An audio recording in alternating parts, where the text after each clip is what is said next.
Have you ever wondered why some people clean their home every single day? Not because guests are coming, not because of some special occasion, simply because that's who they are. It's 11:47 p.m. Somewhere in a quiet apartment, one plate gets rinsed before bed for no one. For no reason except that leaving it there overnight would feel like leaving a thought unfinished in someone's own head. Psychologists have noticed something strange about people who live this way. The traits that show up in them again and again have surprisingly little to do with cleanliness itself.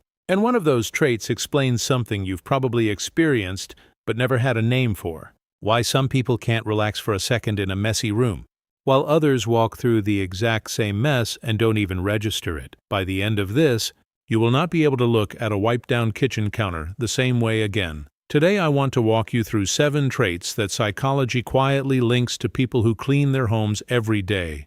Not occasionally, not when it gets embarrassing, but daily.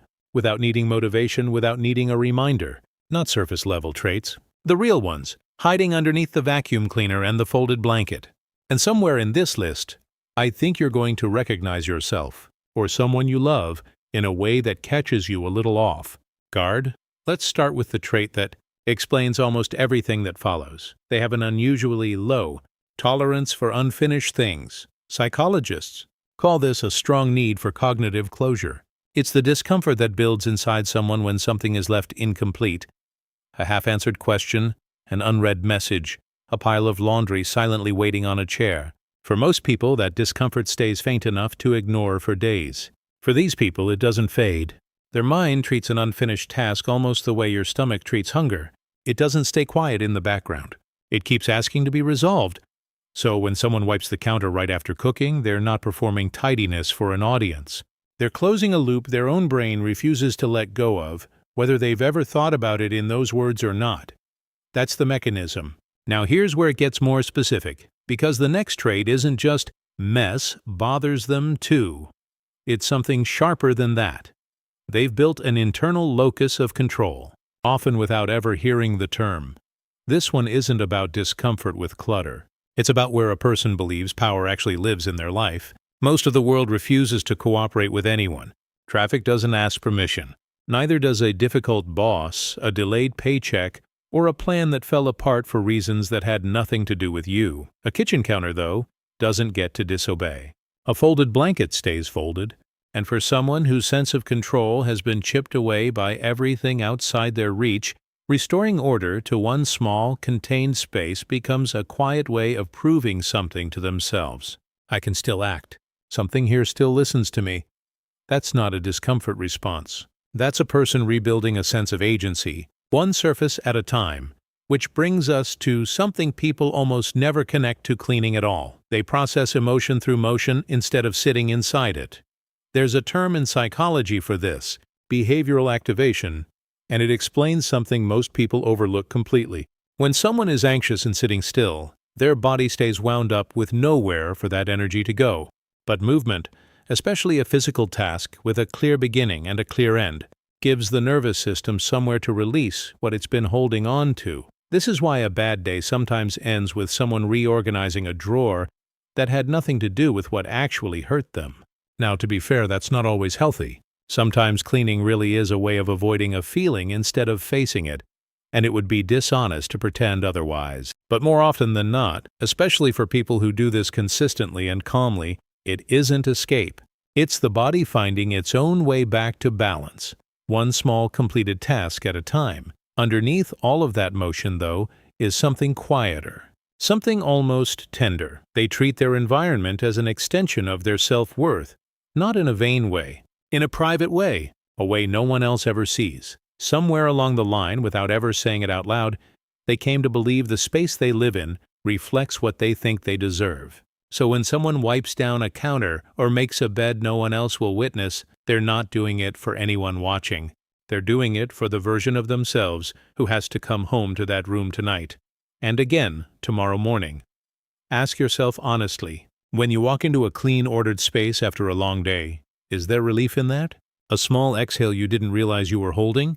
That reaction isn't superficial. It's your nervous system recognizing safety. And people who clean daily have simply learned, sometimes through hard seasons, sometimes through trial and error, that they can manufacture a little bit of that safety themselves, on command, with their own hands. Now here's the trait that quietly separates them from everyone who has ever tried to become a clean person and quit within 2 weeks. Most of them don't think of themselves as disciplined at all. That might sound backwards, so stay with me. When you watch someone whose home is consistently clean, it's tempting to assume you're watching willpower in action. But ask them, and most will tell you something surprising. They don't feel disciplined. They don't wake up gritting their teeth, forcing themselves through it. To them, wiping a counter feels about as significant as blinking. What you're actually witnessing isn't discipline. It's the absence of a decision, a battle that ended so long ago they've almost forgotten it was ever fought. Research suggests it takes an average of 66 days for a behavior to cross that line, from something forced into something automatic. These people crossed it long ago, and once a behavior stops requiring a fight, something deeper starts happening underneath it, something that goes back further than most people expect. Their identity absorbed the habit completely, and for some it started as a defense mechanism. Psychology is fairly direct about this. People act in alignment with who they already believe themselves to be. Someone who sees themselves as just messy will let things pile up and shrug, "That's simply who I am." But someone who repeats a small action enough times, wiping a table, making a bed, putting things back in their place, eventually can't deny the evidence their own life keeps handing them. The brain updates the file. I am someone who takes care of things, and once that identity settles, the behavior stops being a task on a list. It becomes involuntary, the same unremarkable way you brush your teeth without negotiating with yourself first. But here's the part almost nobody says out loud. For a surprising number of these people, order didn't start as a preference. It started as protection. Picture a child who never quite knew what mood would walk through the front door. One day calm, the next day tense for reasons no one explained. Voices that could rise without warning. A house where the emotional temperature changed before anyone could brace for it. In homes like that, a child quickly learns they can't control the mood in the next room, or the argument that might start at dinner, or whether tomorrow feels safe or not.